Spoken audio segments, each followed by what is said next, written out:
Welcome back to 5-Minute Fantasy Football on the Sports Gambling Podcast Network. Today we're going to talk about best ball strategies for the running back position and look at some of our favorite values. The first thing you want to do is go to Underdog Fantasy, download Underdog Fantasy, and use promo code FFSGPN so they know we sent you. So let's look at the projections for all the running backs and then talk about optimal strategies based on the last 4 years.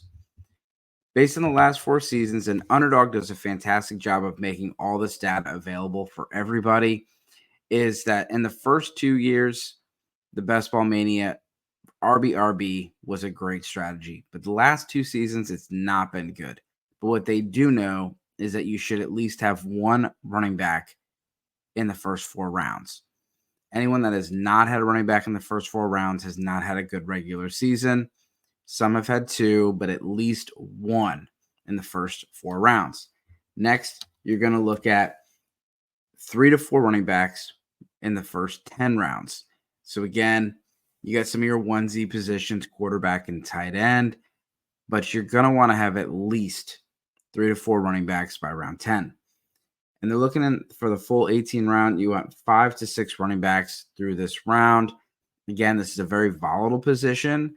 So a high investment may be a little bit more riskier than the receivers and other positions, but you're also looking for the volatility at the end, where guys that take Kyren Williams at the end of the season, the Isaiah Pacheco's, or, if you're the running back in the first round were to go down, let's say Christian McCaffrey were to go down, and you took Elijah Mitchell with your last pick, those guys can instantly have a ton of value.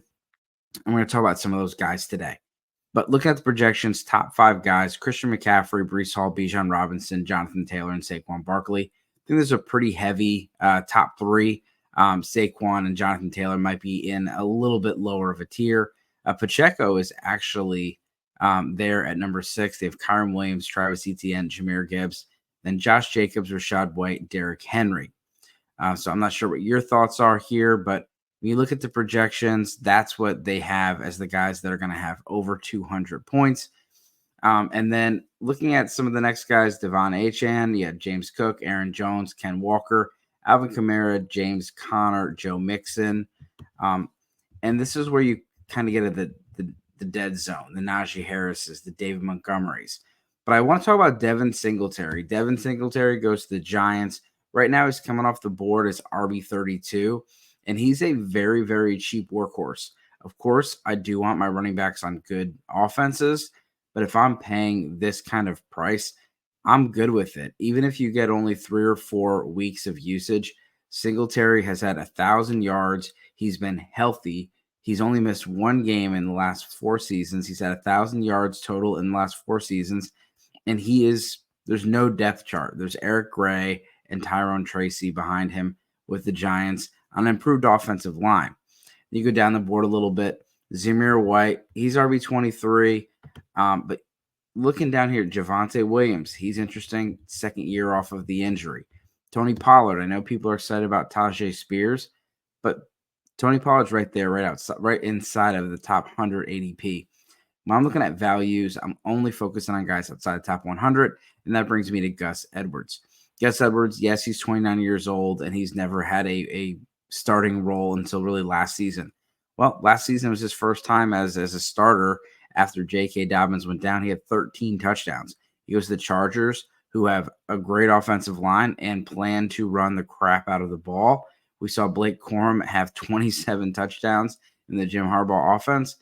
I highly doubt Gus Edwards is going to crack anything close to 27, but you could see a guy here easily get a dozen or higher touchdowns, and you're getting him here as RB35. You have Zach Moss is inside the top 100. Brian Robinson had a great season. He almost eclipsed 200 points last year, and he only played in 15 games. He's gotten better and better. And this offense, this team had a very good offseason. They had a very good draft, and they poured a lot of resources in the offensive line and the offense in general. Brian Robinson's a guy I'm interested in at RB33. And then you go down the board a little bit more. Jerome Ford. The Browns ran the ball the 3rd most in the entire league last year. And Nick Chubb, we don't know what he's going to look like when he comes back. We saw the rework contract and all that. Jerome Ford is a guy that I'm very, very interested in. You have Chuba Hubbard right here. He's going off his RB54. Jonathan Brooks coming off of an ACL injury. He could at least start the season on the, on a snap count or something like that. He's going to be 9 months off of the ACL injury. Usually it's 10 to 12 months for a full recovery. So you could see Jonathan Brooks, slow down a little bit. And Chuba Hubbard was very usable last year. And we saw what Rachaad White was in that Canales offense. And then Trey Benson, if anything were to happen to James Conner, Trey Benson would instantly be a top play. Don't forget about guys like, Blake Corum, Kendre Miller, Marshawn Lloyd, Kamani Vidal, those kind of guys. But again, this is 5-minute fantasy football, fantasy for the busy fantasy player. Hope you enjoyed this podcast. As always, good luck this season.